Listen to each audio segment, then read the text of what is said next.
Unless you have nothing to talk about. Then we're going to do our famous dead air. I think our famous, it's a staple of our The podcast. folder with nothing in it. The folder with all.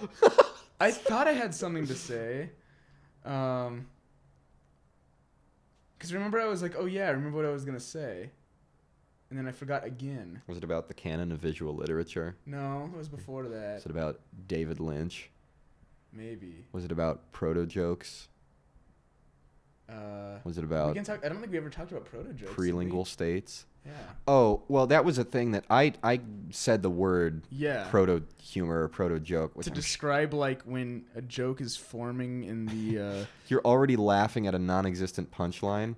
Yeah, see, there it is! You're laughing I at a... demonstrated one. Yeah. It's like I was going to say like the primordial ooze or something. And you were laughing at that. I was laughing at the feeling of how the punchline is going to be before I've conceived of it. Yeah. Because it's like, I think the emotional brain is like zooming way faster than like your logical brain making that joke and like piecing it together, you know? Yes. That was, it was really funny. I remember the first thing you were talking about, or the first time that came up in those definite terms was, we were at the gym and we were running or something. And I was like, this was a couple weeks ago or maybe a month ago or so, a couple days after the first person ever to run a 2-hour marathon had achieved that. And I watched a video on like an analysis of it, and it was really fascinating because like it's approaching what we think of right now as the limits of human ability to run a sub 2-hour marathon. That is fascinating. It's like a 2-hour sprint. Yeah. It's ridiculous. I feel in pain thinking about it. I feel in pain sprinting for like 10 seconds. Yeah, I hate sprinting. And I told you that, and you started to like chuckle, and I was like, making "What?" A joke about the Kenyans or something. Let's not even. We've had enough like very iffy racial subject matter in this episode. You're right. Already. Yeah. Yeah, and you started like giggling under your breath, and I was like, "What?" And you're like, "I don't know. I'm just thinking about a joke that's something to do with a geriatric marathon." Oh, that's what it was. It wasn't about the Kenyans. Yeah. Okay. Yeah. A geriatric marathon. And you were like, "It's the primordial ooze of humor." I was like, "Yeah, it's a proto joke." So that's why that happened, and I think it's a really apt term. I think it's useful. It's cool. And it comes out of the prelingual state. Yeah. Is that a real term? David, in one critique, maybe it was in figure illustration, so you might not have been there, but he said, "I strive to exist in a prelingual state." And that really struck a chord with me, and it really gets on Kaya's nerves when I become prelingual, because I just sort of like sit there and vibe out. Oh, he's being prelingual again. Oh, he's going to magnify. Yeah, that was all I had to say. So I hope you remembered what you were going to say. Nope. But that's interesting, though, like the prelingual. Why is that desirable? Because it feels very genuine to me. Language is something that I, to some degree, have to process and make a choice about what I'm going to say. Yeah. And so, granted, in a prelingual state, I'm less communicative, but I'm more directly responding to my surroundings, my stimuli, and like my own feelings. Yeah. Because they don't have to go through any sort of lens. I'm not trying to project them out through language. Yeah. And that, I'm sure, is very frustrating for people who want to talk to me when I'm like that. I don't notice. And also, it's often a sign that I'm going into like a sort of depressive episode. That's another thing. Oh yeah, I was gonna ask if you wanted to talk without about that. getting into any specifics. I would like to talk. Okay, about yeah. So Mike was present when this happened. I talked about how I go into sort of minor. This is not clinical depression. I've never been diagnosed with it. I consider myself extremely lucky, but I do have periods of time that I would categorize as what feels like, from the information I have learned about depression, a low-level depressive state, or like an episode that's brief and livable, and I'm never like suicidal, and I can still function absolutely, like not absolutely fine. I can still usually get out of bed and do everything that I need to do. I just don't like it. Like it, and the way I think about it is everything has had the peaks knocked off. So whereas before I would have these like moments of like intense appreciation for things and like I could see the happiness in things without getting too sappy. Yeah. Where I could have a moment to moment appreciation of everything, life around me and the sensations therein. When I get like this, call it what you want, get in a funk. That's what they said before they knew what depression was. Yeah, back in my day. When I get in a funk, Yeah. It kinda is, they don't get depressed like they used to. They're way better now. Yeah. I guess so in some ways. I meant at being depressed. Oh, okay. No, I think we're just more readily recognizing it and being like, yeah, it's fine, it happens, but we got to look at it. I would say medically we're more prepared. Yes, but anyway, not qualified to talk about that. But what I am qualified to talk about is that when I get like that, everything is joyless. So it's not like I'm without any positive emotion. It's just I don't experience the highs of happiness. It's like it's like I'm coasting at either neutral or slightly below. Yeah. And it's unpleasant. And I get like that. And I recently mentioned that to someone, and their response, because I believe they suffer from actual depression, like diagnosed depression or anxiety, their response to me essentially saying like, hey, I've been feeling really bad lately. I get like this every now and again for a couple days was, wow, that must be nice, to implying to only have it every once in a while. And I definitely snapped at them, and I'm not proud of that, but I feel like there's something to be said for this idea that, like, if your problems aren't as big as mine, I don't have any need to comfort you or console you. And in fact, I have the ability, and maybe even I won't say the right, but like the grounds to shame you for bringing up this problem that is not worthy of my attention because mine are bigger. Yeah. And that kind of ruined the rest of my day. And it was unpleasant to say the least. Also because I don't like the notion that you have to have enormous problems for them to be taken seriously. Yeah, I don't Is either. it not enough to be like, hey guys, I'm sad today? Yeah. And do I have to be like, hey guys, I have a diagnosed mental condition that makes me sad 25/8? Yeah. To get support. Yeah. So and again, I'm complaining about a minor problem, but I think you shouldn't be afraid to talk about actual problems that you're having, no matter how small they are. And I think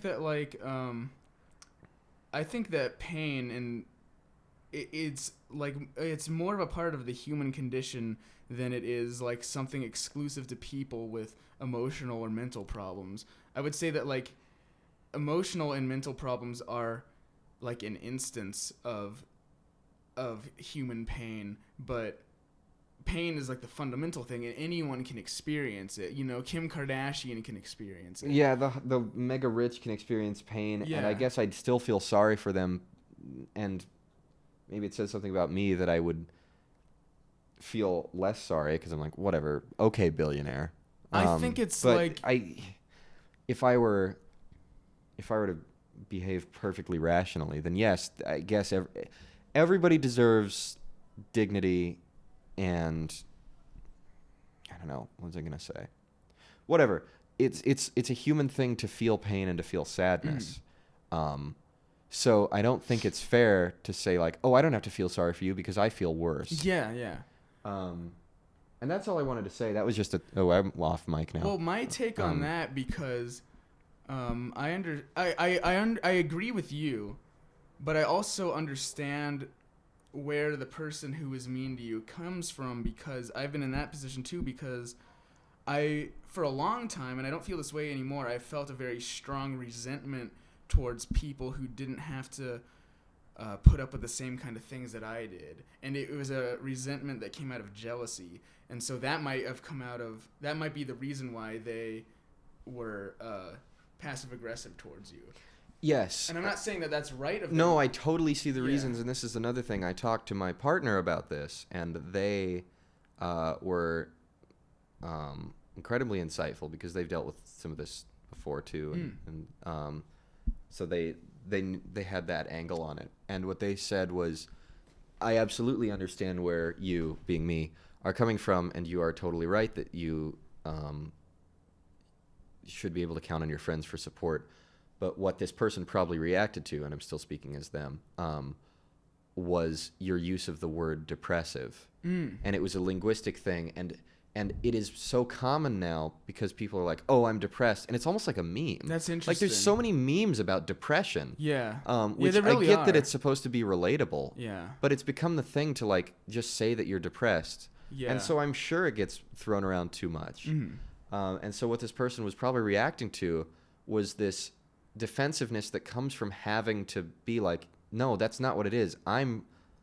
I have depression. It's not. It's like when it was cool to be OCD. Yeah, that used to bother me a lot. This still kind of bothers me because I have like debilitating OCD that I'm under control now, and so it does bother me when someone like puts things in a neat line and they're like, I'm so OCD, and so and I try not to be resentful towards those guys because I know it's unhealthy, but it is still something I experience. Well, that's admirable that you even try. Yeah.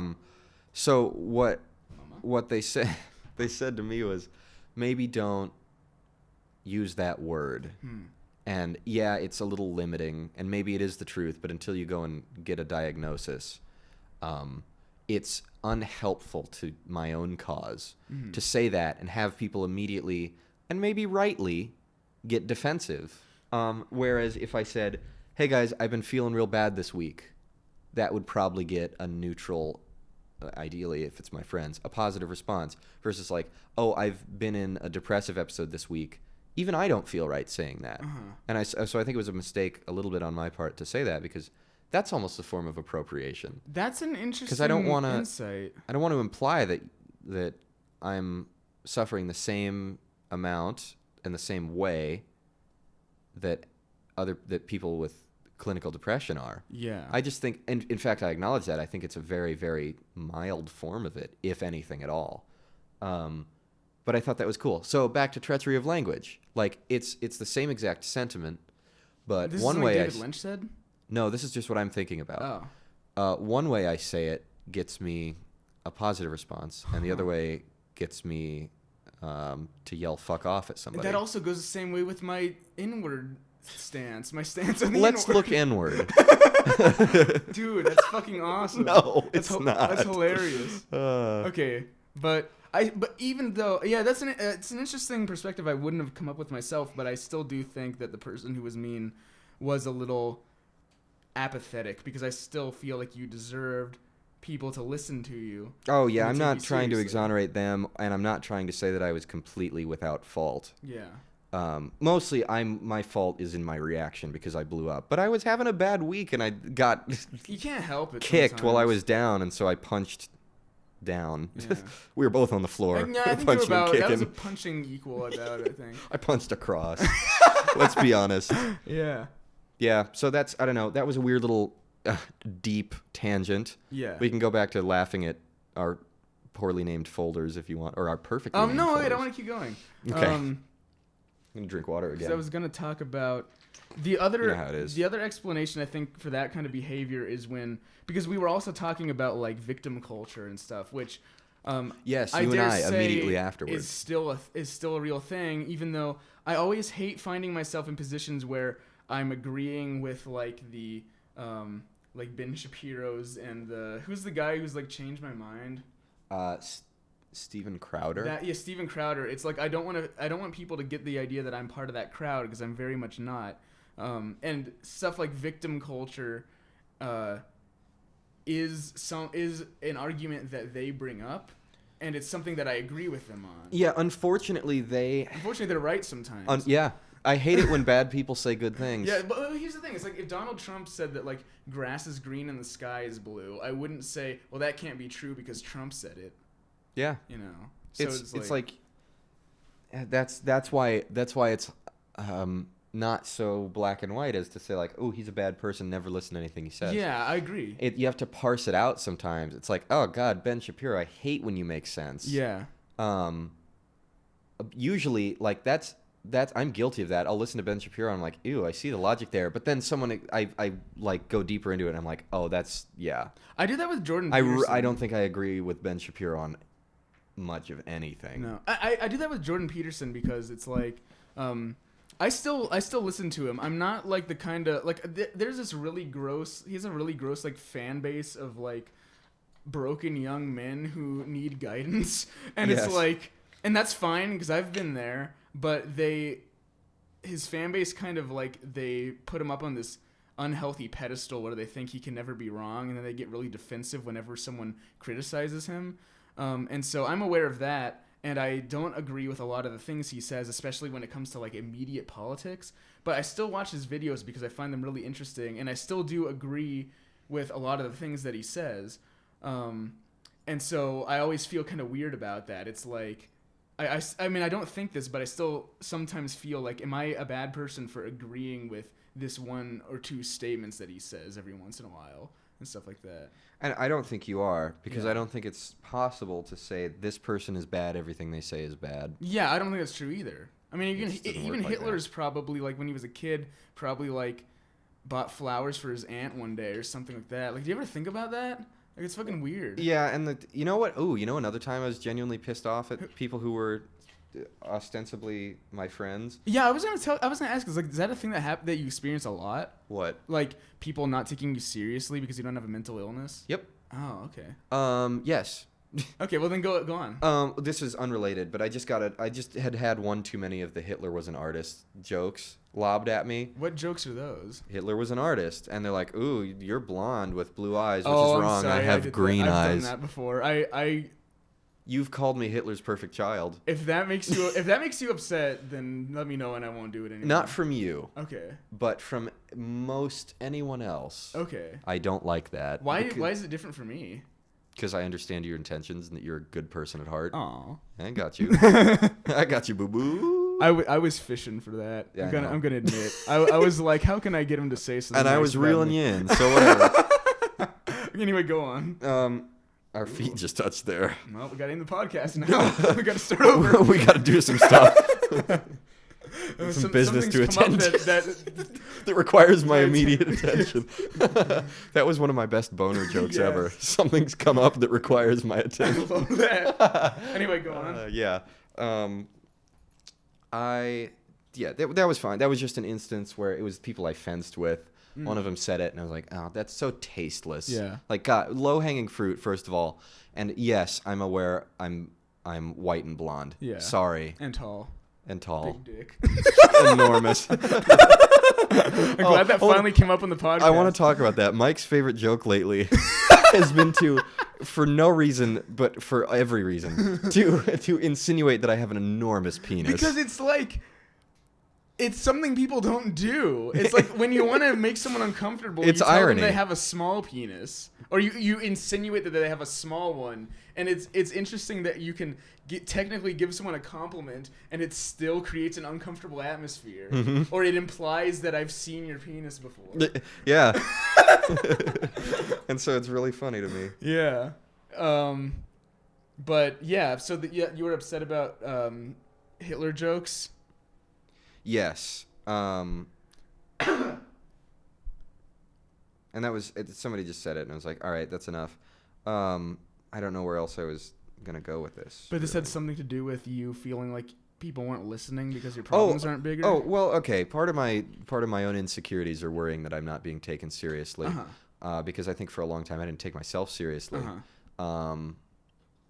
And in reaction to that, I never wanted to laugh at myself or let myself have fun. I always had to be super serious. This is like middle school and high school. Yeah. I've improved. That's But good. those are still there, and they're deep down, and so it doesn't help. And again, there's no way to talk about this without sounding like a dick. Well, go do it anyway. Because I don't have a lot of chronic problems, when I bring something up that is troubling me, people tend to brush it off. And they're like, oh, you're fine. The rest of your life is fine, so you can suffer. Oh, yeah. And probably reading in. But my problems need justification. whereas it's like, oh, I'm depressed. That is immediately enough for people. Whereas me, it's like, no, I'm not depressed. I'm just sad. They're like, well, what about That's interesting. whataboutism is not cool. Yeah. And I don't know. It's weird that not having enough problems is now an issue. Well, I think it's almost like, yeah, I think that is just an indictment of, well, let's go back to the victim culture thing. Because one of the things that I brought up last time was that in certain circumstances, being a victim can give you more power in a weird way, but it depends on the exact environment in which that happens. Like, because there's always a group of people who are going to come to your side and to your defense and who are going to coddle you and give you things because they perceive you as a victim. And so whether you really are a victim or not, if you can find those people and brandish your victimhood, then they're going to give you what you want. And some people manipulate that and they use it because they want to get something that these people have. So like in the terms of like having a mental illness, it's like, because there's so much going on now about how there's so much conversation about mental illness right now and how we should be supporting people and listening to people, that, and which I think is a good thing. I'm not against that. Me too. Yeah. But I think what that unintended consequence of that is that there's going to be a lot of people who see all this kindness and they're like, and all this like positivity, and they're like, I want that, and so they're going to try to make it look like they have it worse than they really do, or they're going to knock down other people who have it less bad, which I guess would be you. Like, since you don't have a mental illness, they'll say, well, here's someone who doesn't have a mental illness, but they're still, in their perception, complaining. So then I can knock them down to make myself look like more of a victim, and I can receive that sympathy and that attention that I crave. And I hate to say the attention thing too, because that's always something people bring up with like cutting and suicide. People are always like, well, you're just doing it for attention, and I think that's bullshit also. Yeah. But I mean, I don't think it's not there. I honestly think there are some people who put on the suicide thing just for attention. I don't think I don't think it's true that there aren't people out there who are like that. Yeah. I don't think anyone cuts themselves for attention, though. I think maybe I'm wrong. I don't think I can make. Ready for this? Generalizations are bad. Yeah, I don't think I could say that about.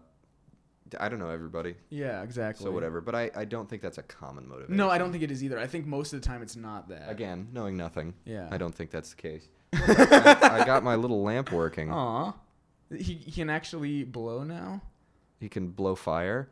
Maybe. Wanna light him? I'm a little worried. Do you have any denatured alcohol on you? Nope. Oh, damn. You never get me things anymore. Gotta put some spice back into a relationship. Denatured alcohol. Put some Yes. spice in your life. Denatured alcohol is the spice of life. This bit has gone far enough. All right. Not yours, my Yeah, denatured alcohol bit. I get it. Let's call this episode Denatured Alcohol. No. Okay. You were talking about victim culture and doing things for attention Yeah. and knocking people down. And I think this comes with people who were victims can be oppressors. Yes, absolutely they That can. doesn't exonerate. That doesn't mean, oh, well, I suffered. I am now angelic, and everything that's I the do whole- is free of The consequence. full fucking Or Animal Farm thing, which I analysis. haven't read that, but I have, and I don't know remember the it. synopsis, and I think it's fascinating. I really want to read it and Frank watch synopsis. the Sorry. and watch the animated film because I understand it. And that was supposed to be a critique of like communism, I think. Yep. And like the Soviet Revolution, because it's like these people who go around touting revolution. Once they succeed in the revolution, then they become the people in power. Well, that's the thing. That the line from it that gets quoted all the time is it's kind of what am I trying to say? Oh, I know which one. Trite now. Yeah. But it's for a good reason. It became overused because it was so well phrased. Everyone is equal. Some people are more equal than others. Yeah. No, I still think that's really poignant. Oh, it's such a I don't good think line. that's cheesy at all. That's absolutely true. And I feel like it's something that I I've had to take into consideration myself, because for anyone who doesn't know, I'm an artist and I have a lot of mental illnesses, and I've had a lot of struggle with my mental health, and I've had a lot of things happen in my life that I haven't quite processed through. And so one of the things I have to take into consideration when making art about these kind of things, or even when talking about them to other people, is that I want to introspect and make sure that I'm speaking of them in the most candid way possible. And I want to make sure, am I just saying this because I want like, I wish I could help you with the word, but I'm gonna be honest. I kind of spaced out. okay, I'm sorry. I like, leaned back from my mic and I was thinking about how much I appreciate our conversations. So that's something. But like, I also wasn't appreciating the one we were having at the moment. well, that's okay. It's like you're fishing for a compliment. Is that it? You're fishing for I don't want to say unfounded comfort. I don't want to say fishing for attention, because it's like sometimes people who are suffering are the ones who need attention. Yeah. And so I don't want to say that it's like that's an invalid reason to want to speak about things.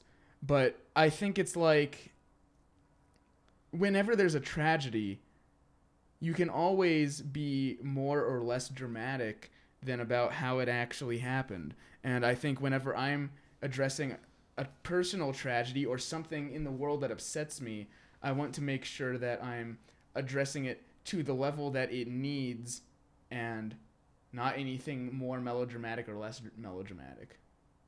And I do like stuff that's melodramatic, but when it is, I always want to make it obvious that I'm aware that it's melodramatic. You know? Okay. And not that I think it's like serious or something. That's really interesting. Giving things their due respect. Exactly. That's what I meant to say. That's all that was me trying to say that. That's what I'm here for, dude. I got you. But then the problem with that is that that's subjective too, because what's a big deal to one person might not be a big deal to another person. Yeah, like how much respect is due to anything. Yeah, exactly. It's completely subjective. But what I mean is I want to be the due respect for myself. Yeah, live your truth. Sorry. Well, we just keep coming. Oh yeah, I know. Well, that's the thing about that is like. Unfortunately, it's true. Yeah, exactly. That's the problem with all platitudes. Platitudes. They're right. They became platitudes for a reason. Cliches. Yeah. They have some grain of they're cliches profoundness. because they're powerful. Is profundity a word? I don't know. I'm going to look it up. I think it is. I want to find out. In the meantime, continue your blathering. No, blabbering and blithering. I think blathering. Blathering. I took that up too. The act of talking long-windedly without making very much sense. Blatherskite. Did you see that? No. So it said blathering blatherskite. A blatherskite. A person who talks at great length without making much sense. Hold up. Am I a blatherskite? Yes. Wow. No, you make sense. Okay. You're just good at talking, so you always have things to say. Well, I don't think. Well, I've known people who like they talked a lot, but I guess it's a blatherskite. Would be someone who's like they talk a lot because they don't have anything to say, which I would characterize my grandma as that. Like she would never shut up, and she never had anything important or interesting to say. Welcome to the grandma roast. Anyway, I want to go back. Please. Victim culture and stuff. I mean, I don't know if I said everything I wanted to say. It was like, yeah, because even the idea, there's some people who are like, when it comes to people like emo people, it's like, especially like the 2000s, like stereotype kind of people in that time in the Tumblr stuff, it's like, there's that whole culture of like depression and stuff, and this kind of like circle jerkish, like self-indulgent participation in depression that I see, and I think that is a very fair criticism, because I'm someone who I always advocate for people to express themselves any way they want, especially if they feel like they're suffering from something really serious, and especially at the risk of being considered weak or being vulnerable. So I do like agree with the heart of that kind of like emo Tumblr, the crowd. like it's like I have a weird kind of it's sympathy for them. Like I feel like they're on my side, but I feel like where a lot of them take it is in the wrong direction, where it's like they're not expressing something to heal. They're expressing it so that other people who have felt that way can come and help them stay down in that area. They're commiserating. Yeah, it's commiserating. In your view, yeah. In a way, in such a way that they can't get out of it. Because I want to make art that's depressing in a way that I think can help people, in a way that can be like cathartic. And I think some emo music I think can do that, but I think it kind of around the third wave of it started to become so contrived and so full of cliches that the cliches were getting in the way of any actual genuine expression, and that's what leads people down into this like cycle of not being of using it as a crutch instead of a tool. I like that. Yeah. Can I do what I do best and Absolutely. oversimplify? Yes. Y'all ever fuck around and oversimplify? So I think what I'm hearing from you is it's the difference between processing and wallowing. Yes. Yeah. But then the thing is, like, the tendency to wallow is also something that you might feel the need to process through. And so, but in a case like that, what I would do is like write a story about someone who's wallowing and make it a character, because through creating characters is a way of processing and learning things about yourself and becoming self-aware of things like that. But I definitely do think there is a difference between processing and wallowing. Oh, and I remember one other thing I really wanted to talk about. One of my least favorite stereotypes about artists, and one of the most damaging ones ever, is the tortured artist stereotype. Mm-hmm. That makes me very unhappy because, like I said before, I'm an artist who has had a lot of mental problems, and I use my art almost exclusively as like a therapeutic ritual to help myself process negative emotions. And one thing that has been a problem for myself, and how I know it's a problem for other people, is the idea of like there's a crazy mad artist who is his perception is so skewed that it's like, but it's justified in the fact that he makes this incredible artwork. That is a archetype that in the past I have taken on because I felt like having that template made it like alleviated some uncertainty that I felt about the things I was experiencing. But the reason that it's unhealthy is because then I feel like I need to fill in the empty spaces of this template, even if they aren't really genuine. So a lot of people might try harder to be this torture artist stereotype than they actually are. Or I think the worst thing is they might actually have real emotional issues, but then not do anything about them because they're like, well, this is justified because I make this artwork and it's just part of being an artist. Or I even used to think if I was happy, if I stopped being miserable, then maybe I wouldn't be inspired to create art anymore, and I was afraid of losing my creativity. That's a really good point, because we often make the joke that there's an inverse relationship between the quality of your life and the quality of your art. I don't really believe that. And that's a funny joke to make, but I don't think that's the case either. No, I don't agree. But what I was thinking while you were saying that, oh man, I was having some really good thought and it's gone. Damn. I think I got on a little bit of a meta-analysis again where I was like, boy, I sure do like doing this. Yeah, that's okay. Yeah, I'm drawing a total blank here. Okay, you want me to fill in? My brain just reset entirely. Let me get back into the vibe. Okay. When you were talking about that, I was thinking about the little ways I've noticed that I posture. Oh, okay. And for me, it's verbal. Mm-hmm. Like how? I don't notice it. Thanks. You once... That was genuine. Sorry. No, I did spacing out, and I was like, no, thanks. Yeah. I will hesitate too much in what I say for fear that I'm saying the wrong thing. Oh. But not out of a fear that I'm going to hurt somebody else with what I say, out of a fear that someone else will think I'm stupid if I say the wrong thing. Oh, or say something that in my mind is less than optimal. Mm-hmm. And that's no good. That's really interesting. For me. And so when you said once that I speak in a way that's formal but inviting, that's a very crafted appearance. Like you feel like that's artificial of yourself? A little. Oh, I see. I feel like I love using words as a tool. You do this really well. You use big words only when they're necessary, but exactly where they should be. Yeah. And I think I'm sometimes guilty of throwing them in. Well, I've done that before too. Less so than I used to be. And even now that I'm saying this, I think I'm drifting a little bit from what I intended to say at first.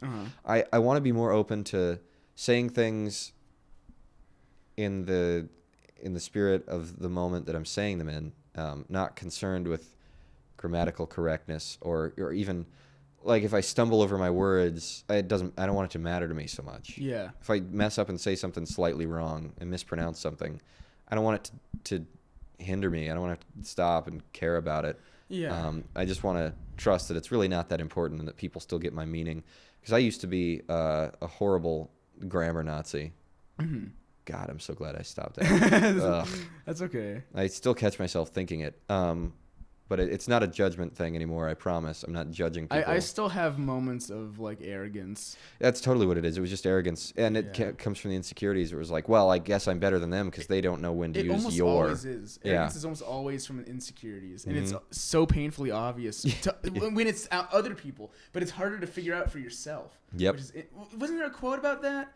Oh, there was this incredible quote about that. That was one of my favorite quotes ever, where it's like life becomes easier the minute you stop thinking of others' behavior as a reflection of how they think of you and think of it rather as a reflection of how they think about themselves. No, there's an even better one, and it's like... Whatever. Okay. No, fuck, what was it? I want it on this podcast. It was called, like... Point that honey at your mouth, babe. It was like...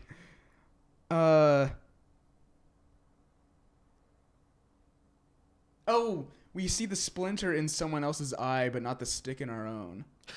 You know. That's really cool. Yeah. Do you know who said it? No, I think it has something to do with Buddhism. Someone in Buddhism said it. The Buddha, mayhaps. I don't know, but it was interesting, and that makes so much sense because it's like it's so easy to judge and say, oh, look how much this person postures, and then be hypocritical and not even realize that I do it just as well and stuff like that. Buddhism has a lot of really great quotes from what I've learned about it. I like Buddhism. One class that was about Buddhism in a very introductory way and one that touched on it a little bit. Cool. I've never taken any classes on it. Highly recommend it. I'd call that a life-changing class. Oh, yeah? Both of them, yeah. I had one called Worlds of Buddhism and one called The Question of God, which was more general, a survey about the ideas of God. I love that. The professor was really interested in God and religion in hip-hop. Oh, that's weird. It's I don't know amazing. anything about that. He wrote a book on it. I don't know if I still have the book or if I rented it. He wrote a book about it? He has a published book on it. I would love to hear what Dr. you've learned about Alejandro that. Nava. It was mostly, I didn't learn much because that wasn't the scope of the class. Oh. He does have a class called like Religion and Hip Hop Wow. or something. We listened to a lot of Kendrick, a little Kanye, Is that how you got into hip hop? Lupe Fiasco. No, I got into hip hop in high school when it was everywhere around my friends, and I felt a little bad that I was discounting an entire genre. Oh yeah. And now I'm still pretty picky about it, I think, and maybe That's not. okay. It's okay to be picky. Yeah, and I like whatever. I like the popular artists. Yeah. Yeah, I love Kendrick. Whatever. Great, you're a genius. No, Whatever. It's not like I care. You called me a tsundere the other day, and I resent that. I'm sorry. I don't even know what I meant by that. You're like, well, you seem. Because you warmed up. Yeah. Oh. Okay. Because that's what they do. They start off cold and then they get warm. And then I think I called you a Sour Patch Kid also. Because I'm sour, but and then you're warm. Sour then sweet. Yeah. Cool. And then sour then warm. Like sauerkraut in the sun. I had that today. Ew. Literally, sauerkraut. You went and got another bratwurst? Twice. You had 2 bratwursts I had 2 today. bratwursts with sauerkraut. What, breakfast and lunch? Yeah. Michael. Yikes, dude. I think a yikes is an now order. you need to eat the sandwiches that I made. So I don't remember what I was saying, but we're well on our way to an hour 40. So I say we just keep going to 2. Okay, cool. Just make this a super long one. Yeah, we can talk forever. Who cares? I don't care. I've seen some podcasts that were like 9 hours long. Oh yeah. Doesn't brother whatever Oh, brother my mar brother and brother. Oh brother, where art thou? Yeah, I've never seen that. I know I know it's not that. Yeah, my brother and me runs quite a while. I don't know how long they run actually. Critical Role is technically a podcast, Oh, right? I think Those I've are only like tried to watch 3 or them 4 once. hours. Yeah. Kaya's really into it, and I'm getting into it too. Oh, really? Mm-hmm. But you don't even like Dind. I don't like to play it so much because I'm not very inventive on the spot. Oh. I'm an uncreative artist. Can you believe No, it? you're not. Oh, you. Yeah, I might have been fishing for that one too. You see, that's something I need to notice more about myself is when I'm fishing. But Gone fishing. gone fishing. I need to notice when I'm fishing. Yeah, exactly. Because I think I do it a lot. Falling asleep at the keel. But yeah, Critical Role runs like 3 or 4 hours, and granted, they're a whole hell of a lot more entertaining than us too. But I don't know. And just as I say that, and we crest a minute 39, I can't think, or an hour 39, I can't think of anything I was gonna say. I keep going blank. Me too. This is the blank cast. I'll put it in the nothing folder. Exactly. This is just, we never release it. We just put this episode in the nothing folder. And it never becomes No, art. we should release it. Yeah. Because part of the reason I like to talk about this stuff is because it's like when there's struggles I've had that I feel like I've either overcome or am in the process of overcoming. It's like, Sorry, I want to revisit the. You said overcomed. oh yeah, I thought about the rat suit. I said overcome. I'll play it back for Oh it. fuck. Okay, I didn't mean that. It's okay. It was I've just sorry. I've overcame. Yeah. But Oops. whoops, I overcomed. But like, if there's any random person who's listening and they've had that experience and they can find comfort in how I've dealt with it, or just even the fact that I'm talking about it, that can help people process. I think our perspective is a unique one. Ours Yeah, at the but same time. Which perspective is that? I don't know. Artists, growing, being aware, like semi-self-aware at least. Yeah. But also really early in our careers, basically at the very beginnings, and we don't know much about anything, so we're still very, I don't know, Well, you know what I idealistic. think? I think it's a good thing. I don't think it hurts to talk about it. No, absolutely. No, that is something I advocate always. It's like nothing hurts to talk about it. It's like, I mean, maybe some things are painful to talk about, but it's like it is always worse to not say something than to say something. And there's this quote that's like, Unless it's the N-word. unless it's the N-word, but listen. Okay, there's this quote that I used to think was really interesting, and now I have decided that I completely disagree with it. And you've probably heard it before. It's like, If you say sticks and stones, I'll kick it's your ass. not sticks and stones. It's the one that's like, if you say nothing, be thought a fool, or speak now and remove all doubt. Oh, that's either Mark Twain or Benjamin Franklin. It's like better to remain quiet and let people assume you're a fool than to speak and Yeah. remove all doubt. And I realize now that I think that is not good. I think that risking looking like a fool just for the sake of being able to speak your mind, I consider that noble.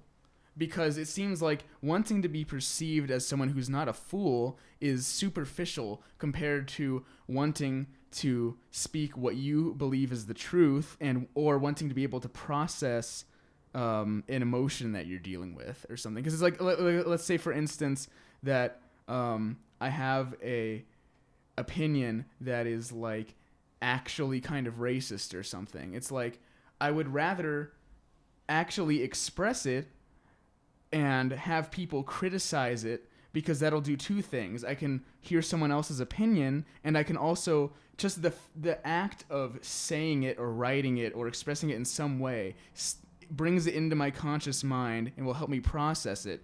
If I say, well, I'm too afraid that I'm going to be called a racist, so I'm not going to talk about it, then that opinion's never going to go away. It's very stifling. It's going to stay there, and it's going to gestate, and it's going to get worse and worse.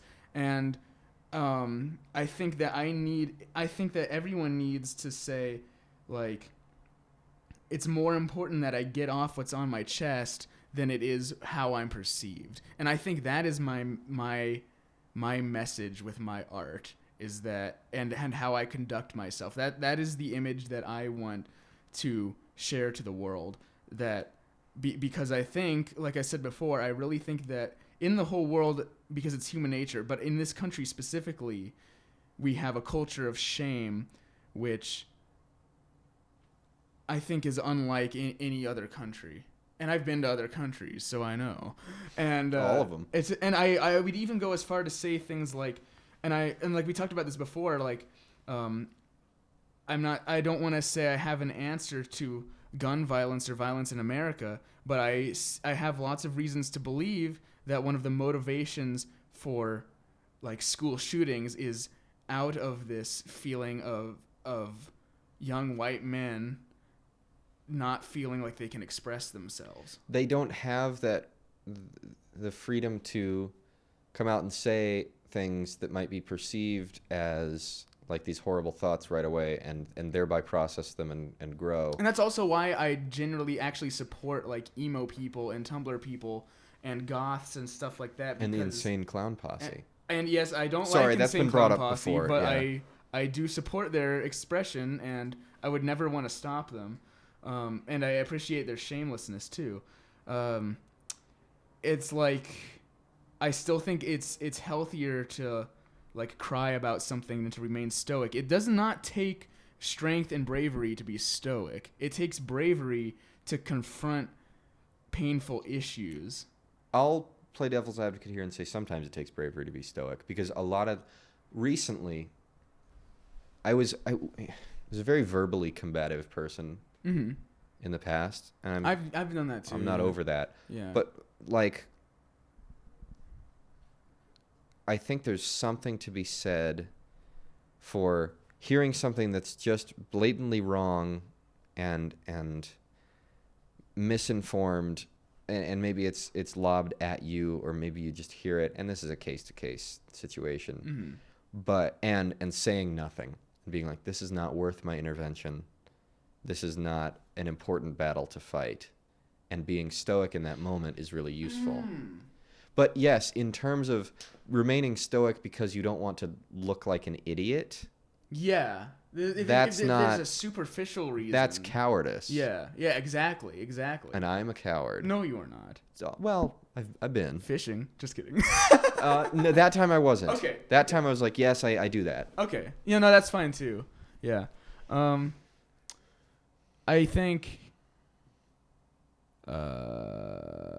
I keep doing this. I think I'm too tired, but I want to keep going. Maybe this is a sign. Maybe podcasters know this. That this is how you get when you should be done. No, I don't know, but there's still stuff I want to say. Okay. So it's like the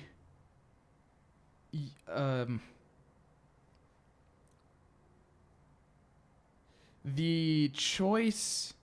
People should have the choice not to speak for whatever reason, but I still maintain that there's much more of a culture of telling people that they shouldn't say certain things.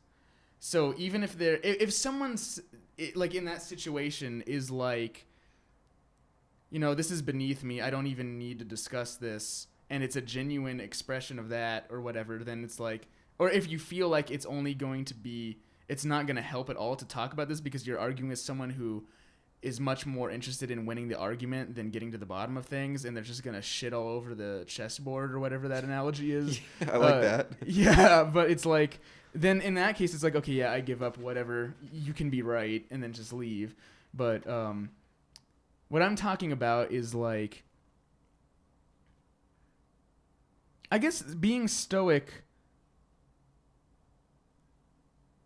It's not an exact corollary to bravery. It depends on what you consider giving in or not. Because I don't consider crying about a painful experience to be giving in. I don't consider that to be weak. It's vulnerable, but vulnerability, I think, takes courage. Mm-hmm. And so that's what I was trying to get at. It's like, I guess stoicism, a good form of stoicism, I would say, would be not killing yourself no matter how hard it gets. And when I say that, I don't want to say, okay, then like people who kill themselves are weak, because I certainly don't believe that. But I would also say that the choice to kill yourself is always in your control. Unless it's some extreme case like where you're so schizophrenic that you don't even know what you're doing. But I would say that like, I guess the choice to kill yourself in the most technical sense, is an act of weakness. And I don't mean to say that in like a derogatory way, or to make people feel ashamed for having suicidal thoughts, because I've had those. But it's still like confronting conflict without giving up is a form of stoicism that I think I admire. But it's like, I don't think that having things on your mind and deciding not to say them because you think it's going to make you look stronger, I think that's actually weakness. I agree. You know, because the wanting of perception of being strong is superficial. And what I was going to go to say is, like, if people felt like they could say things like, I want to kill people, or I want to have sex with kids, or I hate black people. If people felt like they could say these things, then we would be able to talk about these issues more. Those sick people would be able to process that information. And I just feel like even if it didn't come to the best results, it would still be better than having people not say anything at all. You know, I'm really glad you brought that up, because here's my cowardice. I was too afraid to say that the example I was thinking of in this case was pedophiles. Oh, yeah? Because that is, I think we can pretty much agree. I'm not defending pedophilia. No, absolutely not. I'm defending the right for a sick person that is a pedophile to get help and not be shamed for it. Yes. I think there is I see this in my friends all the time. It is so, like, it's seen as admirable to denounce pedophiles 100%. I'm guilty of that too, and Nazis. Yeah. I'm guilty of both those things. But I think if those people seek help, it is not right to shame them. Yeah. And it's weird to think, because it's like, where's the difference between criticism and shame? Because we should make satire about pedophiles and Nazis, and we should criticize them even harshly, because it's such an extreme thing. I think it's for individuals. Yeah. I think if it comes out that someone's like, yo, I've been having these weird sexual thoughts about underage children, about minors, and it's not coming from an unapologetic place. Exactly. It's coming from, like, I need help. Yeah. Or it's not like people who are trying to normalize pedophilia, or saying you can be a pedophile and not be ashamed. It's like, I don't want to say that, like, everyone should just go on their merry way and not seek help and just be okay with being a pedophile. But people should feel the shamelessness of being able to speak about it. Yeah. Yeah. So there's a difference between, like, an unapologetic. I've heard the term minor attractive I hate person. that. That is that not pisses cool. me That's off. not fucking cool. Some people say that, like, pedophilia is a sexuality, and that's not even technically true. No. And I can explain why too. I'd love it if you did. Because, like, I agree, but I don't know why I agree. You so cannot grow up with a child. Like, pedophiles, like, everybody has an age range of people who they're attracted to, but pedophiles always hyperfixate on a specific age range. Like, and this is common throughout, like, all pedophiles, always say, like, I'm obsessed with 12 to 15-year-old girls or boys or whatever, and whenever someone leaves that age range, then they're like nothing to them anymore. It's like, I don't want anything to do with you. That's it's like, interesting. If you're sexually attracted to men or women, you can date a guy and then stay with that guy your whole life. But you can't grow up and have a relationship your whole life with a 15-year-old, because being 15 is not a static state of being. Yeah, age is in flux. That's a really good point. I think at worst it's just a really unhealthy kink. Yeah. So at best. That's what I mean. At best, yeah. So yeah, I know people who, if somebody came to them with that, they would honestly, like, report them to the police. Yeah, I think that's I feel. Here, you ready? I would feel bad for the pedophile in that situation. Yeah. Because if they seek help, then and I'm assuming, like, they haven't actually hurt children. I think that's a big difference too. It's yes. like I think that I hate more about pedophiles who have actually committed crimes is that I'm angry about the victims. I'm angry that they have, like, ruined a child's life, or I guess maybe that's not always true. At the very least, they've caused trauma. A lot of trauma, and that's what makes me angry. So, and this goes back to something we talked about on our old podcast about, like, should, like, hand-drawn or animated child porn be legal? And I think I've finally come to a decision. I think it should. Yeah. And I think because people are not actually getting hurt.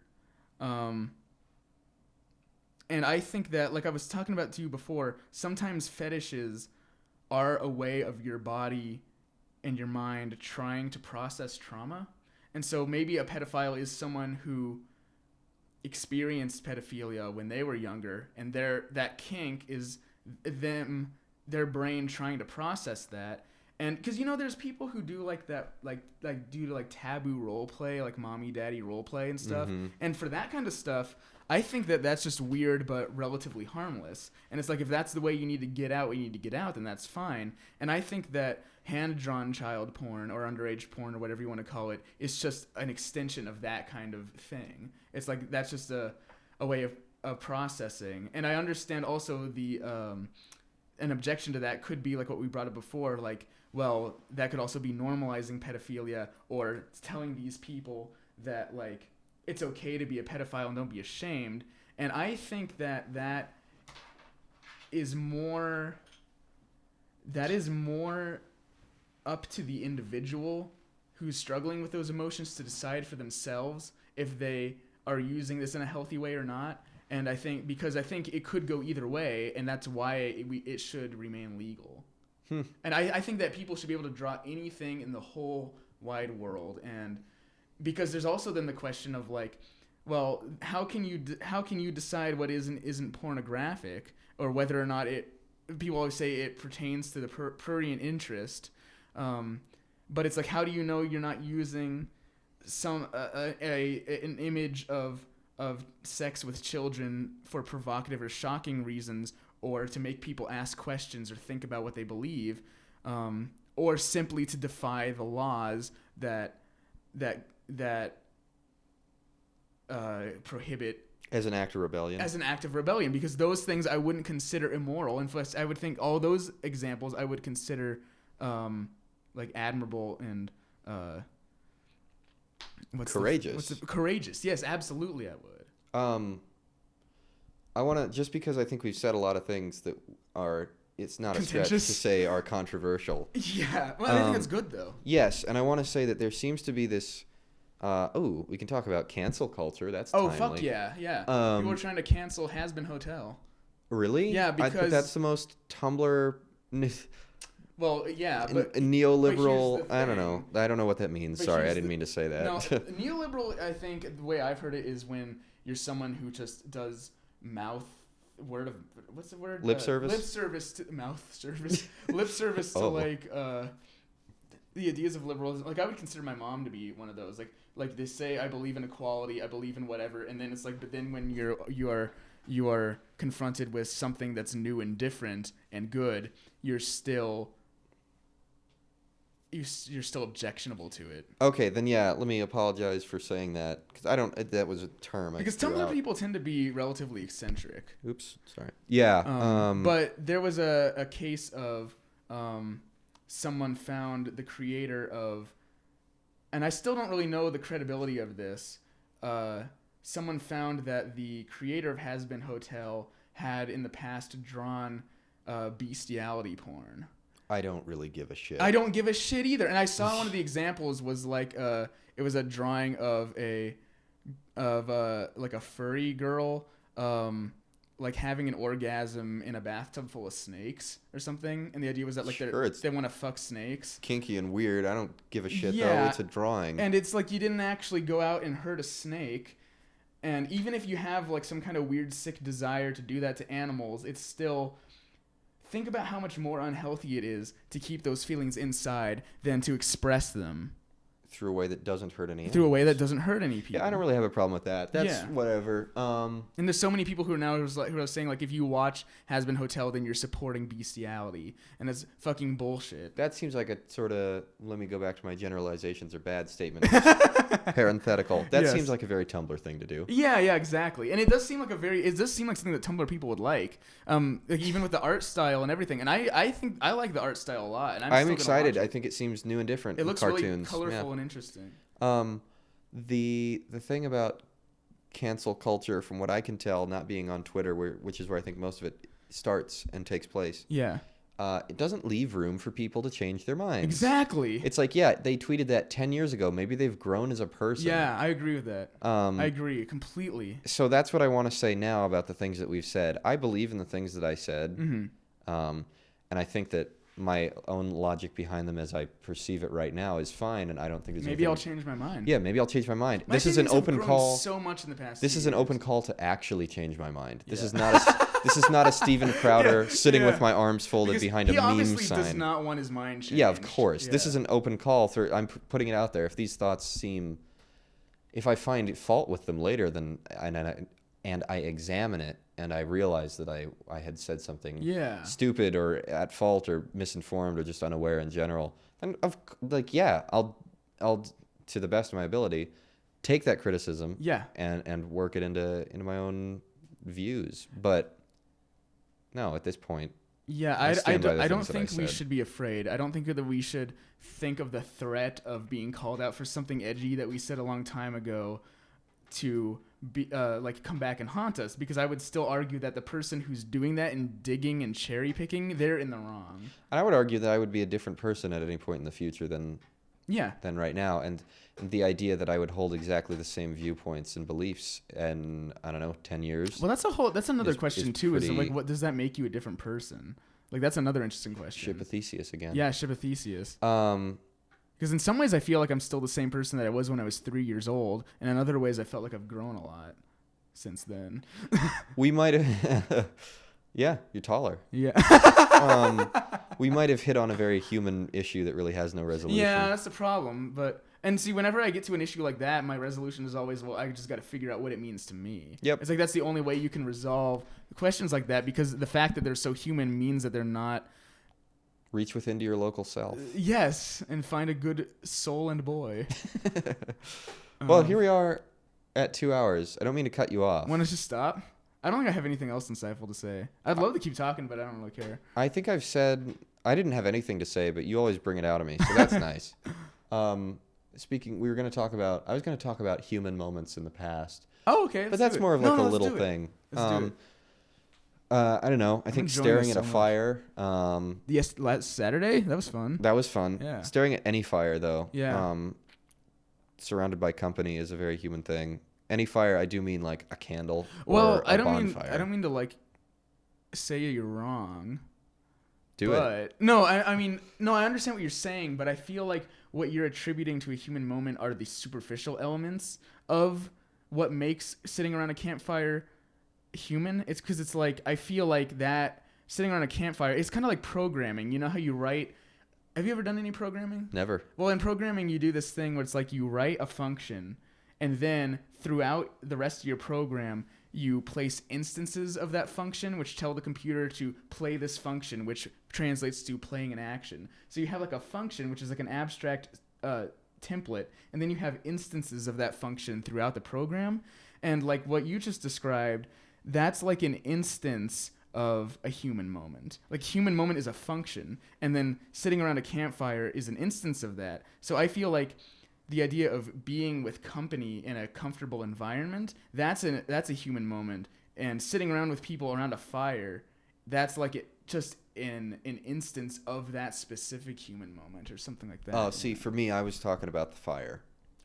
The fire was the primary thing there. The company was maybe equal. Oh, the fire secondary. Specifically. Okay. Just looking at a fire. So not I the feel people. I'm talking about. That's interesting. You're too. right. I agree with everything you said, and I think that is what I mean. It's moments that make me aware that I'm a human being. Oh yeah. So moments that make me aware of that function. Instances that make me aware of the function. And one of them, the reason I was thinking about this was I remembered that I had potatoes, and so I'm gonna go cook those up in a second.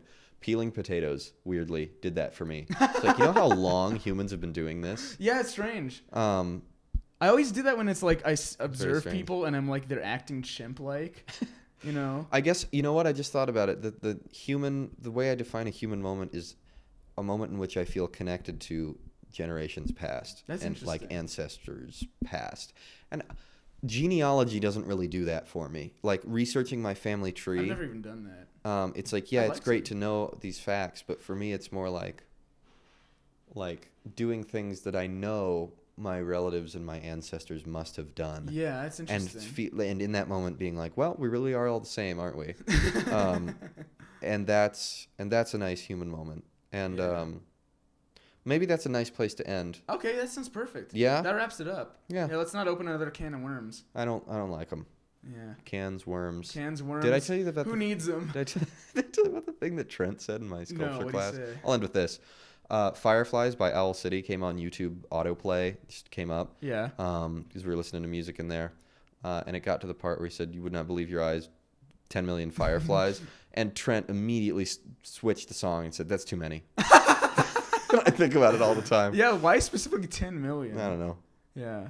You ever think it's weird how he only gets 1,000 hugs from 10,000 lightning bugs? Does he say that? In What the are song? what are the other 9,000 doing? Wait, if you got wait, how does it go? If you got 1,000 If hugs. no, and I get 1,000 hugs from 10,000 lightning bugs. I think that's those two. Maybe it's That's the bar. 1,000 hugs from each lightning bug. No, it's 10. He says 10,000. That doesn't sound like each. Oh, you mean I get 1,000 what hugs. he's implying is each one from hugs him each- 1,000 times. Yes. Maybe that's what he means. 1,000 hugs from 10,000 lightning bugs. That would be 10 million. Yeah. Huh. Why doesn't he just out and say it? No, it would be 1 million. I don't know. It would be 10 million. No math. Yeah. No math. If you've learned anything from this podcast today, no math. No math. Disregard everything we said until now. Yes. Goodbye.